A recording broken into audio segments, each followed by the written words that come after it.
Mangwanani Malelepo, Vukenjani, Kleklas, Vana, Ve, Africa. You're at the right place. You're with Africa. Good morning. Your portal into Africa's potent stories. Today, Uganda's President Yoweri Museveni admits that two Kenyan activists were detained for weeks after attending an event with opposition leader Bobi Wine. In South Africa, former President Jacob Zuma's daughter pleads not guilty in the 2021 riot incitement case. India deepens energy and defense partnerships with Angola during a high-level visit.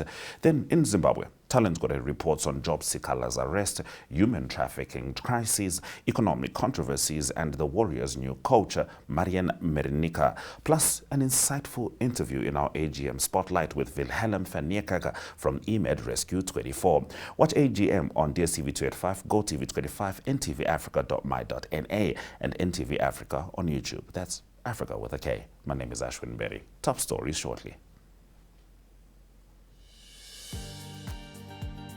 Have you ever wondered why Grandma keeps her money under the mattress?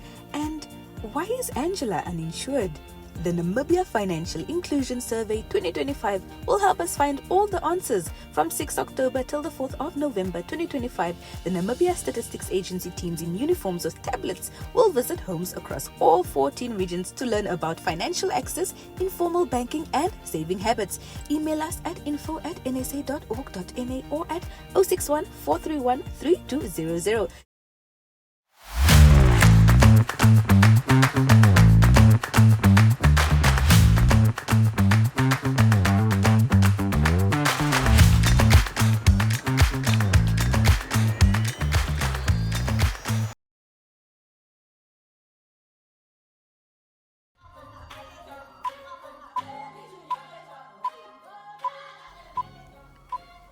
Getting into our top stories. Ugandan President Yoweri Museveni has admitted that two Kenyan activists, Bob Njagi and Nicholas Oyo, who vanished in Uganda for 5 weeks, had been arrested. The pair were last seen being taken by masked men after attending a political event with opposition leader Bobi Wine.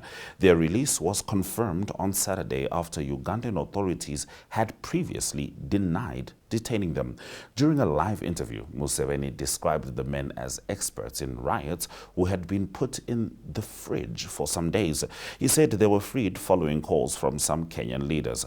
On arrival in Nairobi, Njagi recounted their 38 days of abduction by the military. Kenya's Foreign Minister Musalia Mudavadi credited sustained diplomatic engagement for their release. Vocal Africa, the Law Society of Kenya, and Amnesty International thanked both governments for their efforts. Bobi Wine, however, accused Ugandan authorities of targeting the men for supporting him. Similar incidents of abductions and cross-border detentions have raised concerns about regional collaboration to silence dissent across East Africa. Duduzile Zuma Sambutla, daughter of former South African President Jacob Zuma, has pleaded not guilty to inciting violence during the July 2021 riots that left more than 300 people dead. The unrest began after Jacob Zuma's arrest for defying a court order to testify at a corruption inquiry and spiraled into widespread looting, causing an estimated 50 billion rand in damages. Appearing at the Durban High Court, prosecutors alleged Zuma Sambutla used social media to encourage violence. Her father, who led South Africa from 2009 to 2018, attended court to support her, sitting with members of his Umkhonto weSizwe party. The MK party was a major disruptor in the 2024 national elections, significantly reducing support for the ruling African National Congress, which Jacob Zuma once headed. The trial marks one of South Africa's most high-profile cases linked to the deadly riots that followed Zuma's imprisonment, testing the accountability of politically connected figures. We'll certainly be keeping an eye on that. India has begun a strategic effort to deepen energy and defense cooperation with Angola through long-term oil and mineral partnerships. President Draupadi Murmu, on a 4-day visit to Luanda, announced that Indian oil firms aim to sign enduring purchase contracts with Angola. Several memorandums of understanding were signed covering fisheries, aquaculture, marine resources, and consular matters. India expressed interest in Angola's rare earth minerals, diamond industry and petroleum refining, highlighting the potential for mutual benefit in diamond processing. Memu stated that Angola's role in India's energy security is very important, adding that India could assist in defense supplies as a trusted exporter. The visit followed Angola's earlier engagement in India, where a defense line of credit was established. Discussions also covered infrastructure cooperation, with India offering to provide Vande Bharat high-speed trains and support in road development. The ceremonial welcome for President Memu at the Presidential Palace underscored the strengthening bilateral ties between the two nations. Those have been our top stories on Africa Good Morning. Shortly, we'll be joined by Talent Gore as she delivers the Zimbabwe report. But prior to that, let's have a look at the weather.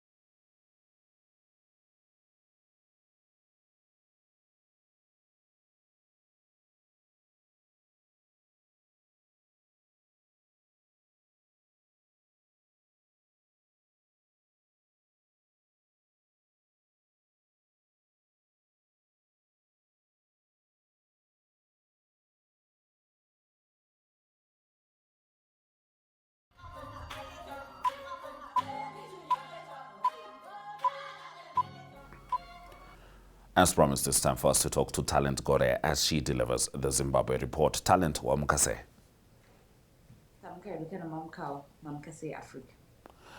Tamuka hedu, admittedly, atinakumuka worse than Job Sikala, who was arrested in South Africa over an explosives discovery. Yes, our former member of parliament and opposition activist Job Sikala was arrested in South Africa after police allegedly found explosives in his vehicle. The 53-year-old politician is currently being held at a main police station in Pretoria. And as you can see in that picture, he appeared in court yesterday, but will be back again tomorrow for bail application. Friends of believe he was the victim of a setup possibly involving Zimbabwean intelligence operatives. So he'll be back in court tomorrow in South Africa, where he will be applying for his bail. Apparently was arrested alongside his 72-year-old uncle, as you can see in that picture. That's him, Job Sikala, and his uncle. So they're going to be in court tomorrow for bail application. Right now they're being detained at South African police station. All right, Talent, moving on. Zimbabweans have been trapped by human traffickers, and this is obviously amid to the economic crisis. It's one of the results. Well, this is not the first time that we have heard about Zimbabweans who are being trafficked to other countries. So you can find out that desperate Zimbabweans who are fleeing the country's economic challenges are falling prey to human traffickers amid reports that locals have been lured to Myanmar. According to the Center for Human Trafficking, while the number of Zimbabweans victims remain unknown due to the discrete nature of the crime, the issue has become incremental recently. Center for Human Trafficking said that many Zimbabweans are being enticed by traffickers through deceitful job offers and promises of a better life in foreign countries. In 2022, the government was forced to intervene to rescue over 107 nationals who were stranded in Oman. The Zimbabweans were turned into slaves after being lured with mouth-watering salary packages. So this is not the first time that we have heard about Zimbabweans who are being lured to countries for greener pastures. But right now, they're saying that they are increasing, and just recently they found out that some people are now going to Myanmar. All right, Talent, we certainly hope that situation can be mitigated sooner rather than later. Now, Zimbabwe's Minister Mtuli claims citizens spend $9 daily, and obviously this brought on some criticism. Yes, our Finance Minister Mthuli Ncube left parliamentarians stand after claiming that the average Zimbabwean now spends about $9 per day, suggesting the country is edging closer to achieving middle income status. Addressing members of during a 2026 pre-budget seminar in Bulawayo, Professor said government data shows that most citizens are now spending on average $9 per day, which he described as evidence of growing prosperity. The data, he says that the data tells us that we are no longer a small economy, we are a serious economy going forward. He said that by the end of December, Zimbabwe will fully meet the economy. Also projected that the economy would grow by 5.6% by 2025, but this remarks drew murmurs from lawmakers, some of whom questioned whether the $9 figure reflects the lived reality of millions of Zimbabweans struggling with inflation, low wages, and prices. So you find out that most citizens in Zimbabwe, they are now questioning whether Professor Mthuli Ncube is in his right state of mind or something is going on, because uh, the majority of Zimbabweans, they can't afford to spend $9 per day. Indeed, talent. Now we end on what we hope is a positive note. Romanian coach Mario Marinica is the new head coach for Zimbabwe's Warriors. Yes, and he has announced his first squad since his appointment, sticking with veterans Knowledge Msona and Marvelous Nakamba, while also retaining the bulk of the squad, which failed to make an impression during the 2026 FIFA World Cup qualifiers. Mario's 24-man squad will play international friendlies against Algeria and Qatar later this month as preparations intensify for the 2025 Cup of Nations finals in Morocco in December. The matches will be played in the November FIFA international window, with the fixtures expected to give Marinica a final look at the core group ahead of the finals, which will run from December 2025 to January 18, 2026. So we hope that he will be able to figure out how he's going to play his men during these friendlies and hopefully during the AFCON. All right, yes, we are certainly keeping fingers crossed because AFCON is just around the corner, 40 days until the beginning of AFCON in Morocco. Thank you very much, Talent Gore, for delivering the Zimbabwe report. You're welcome, and thank you very much for having me. It's always good to have you on Africa Good Morning. When we return, we're going to have an AGM spotlight interview with Mr. Wilhelm van Neerkerk, who is the Managing Director of EMED Rescue 24. But first, the economic indicators.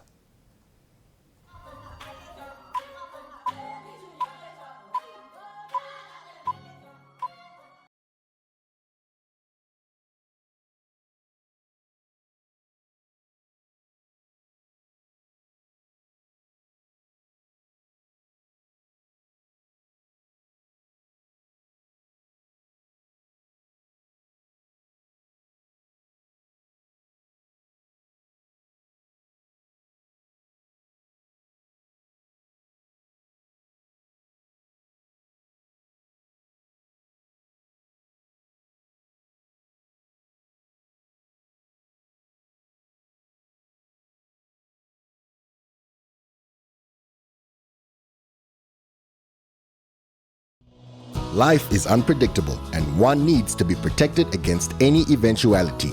Get Santam legal access from as little as 50 Namibian dollars a month for when you find yourself in need of legal representation due to civil cases, criminal prosecution, and family matters such as divorce, child maintenance, and custody. It also covers labor disputes, disciplinary hearings, and unfair dismissal or retrenchment. With Santam Legal Access, you'll receive free legal advice on almost every legal aspect, whether the specific matter is covered by your policy or not. For true peace of mind and legal protection when you need it most, call us on 061 292 8000. Santam. This is freedom.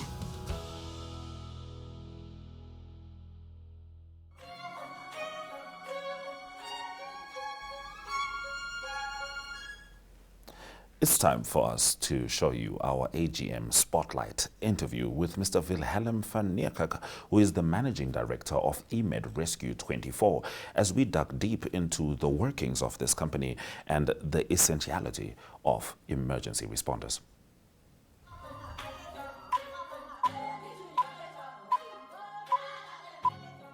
Welcome to yet another Africa Good Morning Spotlight. This time I am joined by Mr. Wilhelm van Niekerk, who is the Managing Director of eMed Rescue 24. Greetings, sir. How are you? Good morning, Ashwin. I'm very well, thank you. And yourself? Fantastic. It's good to have you here Good, on the show. Thank you for having me. So, without, jumping into my own understanding, of course, when you hear eMed Rescue 24, you get a vague picture of what we're talking about. But what services does eMed 24, Rescue 24 provide, and how long have you been operating in Namibia? Ashwin, thank you. We've been operating for about 22 years now in the operations of the emergency services pre-hospital field. Our focus areas are emergency services for the ambulances, for example. Then we also have on-site medical standbys. We also do training. And then we've got a clinic that focuses on the wellness and screening of patients. Wow. In the services that we render, we do the road and the aeromedical evacuations of patients and inter-facility transports. And then we've got quite an adaptable fleet, as well as highly trained professionals, medical staff, that would deliver services from basic up to advanced level of care.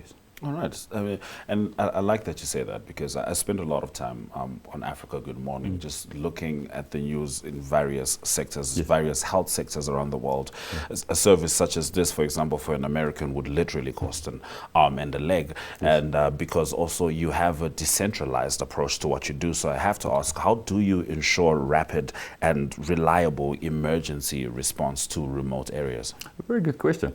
We've got satellite stations, so we decentralized, as you mentioned, so we've got stations in different towns.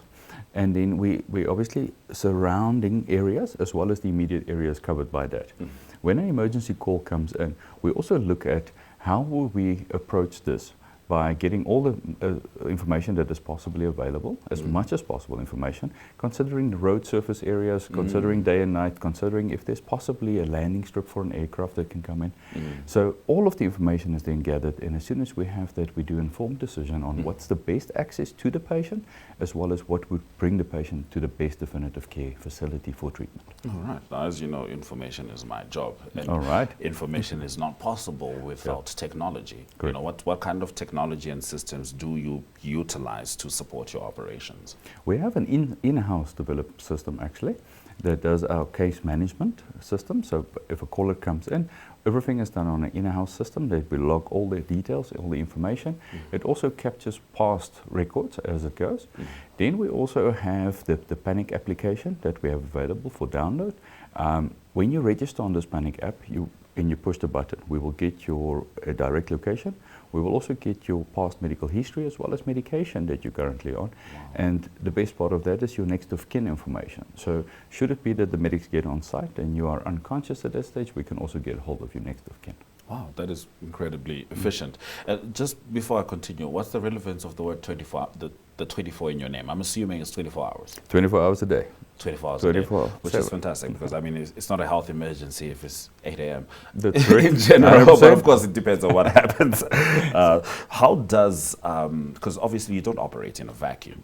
You're operating within a ministry, within an entire sector. So how do you collaborate with medical and health facilities, for example? Well, we've got stakeholder engagements and meetings and committees that we serve on.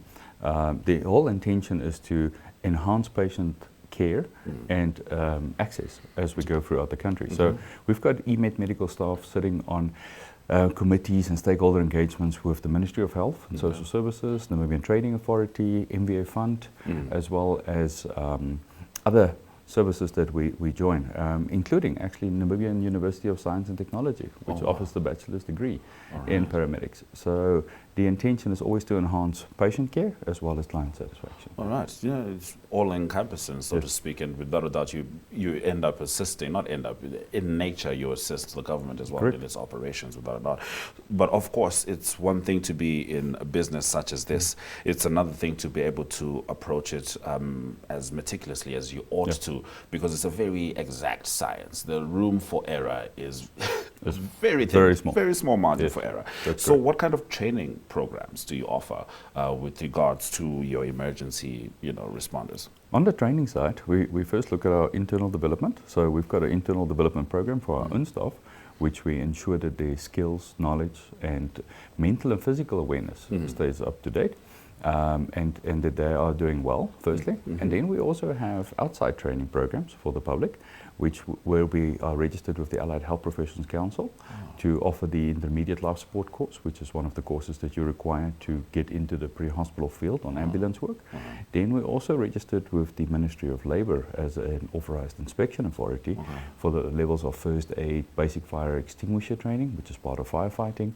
We do working at heights and rope access training as well. All right. Now, aside from being on Africa Good Morning, which is on ntvafrica.my.na, DSTV2 at 5, Go TV 25, how do you raise public awareness? The raising thereof is getting involved. So going to schools, meeting with communities, discussing with clients and seeing what is the need out there, what is the understanding. And all of those engagements brings about an opportunity to discuss medical and firefighting awareness, preparedness. So a question to people in general: if you work around the house, do you have a first aid kit available? If you are a new mom or dad or work with toddlers, small kids at the preschool, do you know how to help a child that's choking at that stage? If there's a fire that breaks out, do you know where is your assembly points? So all those things, and then of course, how do you alert an emergency services, being it ambulance, fire, or police for that matter? Do you know what the numbers are? Yeah, I mean, that leads us also into our next question, because when we were talking about health globally, the first word that usually pops up is access. A lot of people do not have access to health care. We won't even touch on America like I did earlier before, because that's a whole different ballgame altogether. So right here in Namibia, as EMED 24, how do you contribute to improving the healthcare access? I think I could say, of course, being able to access remote areas, as you mentioned, is already something that you do, but are there any other ways? I believe there are other ways. I think EMED has grown a culture of adaptability in the environment that we move, and obviously led by emergency situations and the whole healthcare diversity in itself. So being a healthcare management provider, our vision is to provide care through innovation, networking, as well as technology. And then we're looking at the remote and health access. So remote care, being not physically present, but remotely, as well as the healthcare access that is available. So we also constantly in partnership and contact with healthcare developers, partnerships, to see how we can expand the remote healthcare access ability of our patients. Yes, I mean, I'm glad you mentioned innovation. I say this because for 2020, a lot of healthcare services had to innovate in order to reach the people. They had to, I'm glad you said you have a culture of adaptability. They had to adapt to a completely different landscape, and there was nothing of that scale that had happened, at least in our lifetime. So what role does innovation really play with regards to your service delivery? The innovation in today's world, being in a current fast-paced environment, ever-changing business environment, I think innovation is the leading change setter, if I can call it that. Being on the forefront of international and global benchmarking of healthcare service providers would be the lead to see how we can improve our best care. So in our circumstances, it would be reaching the rural areas, moving into access, moving into remote care, and seeing what we can do with the new buzzword of AI, digital platforms, and moving in that direction. All right. Well, I mean, as far as moving on digital platforms, I think you've done a fantastic job by being on Africa Good Morning. Thank you very much for joining us and for alerting and making us aware truly of, the services you provide to the nation. I think a lot of us have seen you in the periphery of our spaces, our events, and we don't always acknowledge how safe we are until we see someone getting stretchered off a rugby field. And very often your first response is life-saving, and we appreciate your contribution to healthcare. Thank you very much, and thank you very much for having me. Very good to have you. So that has been Mr. Wilhelm van Niekerk, who's the Managing Director of EMED Rescue 24, and they have a culture of adaptability to your healthcare needs.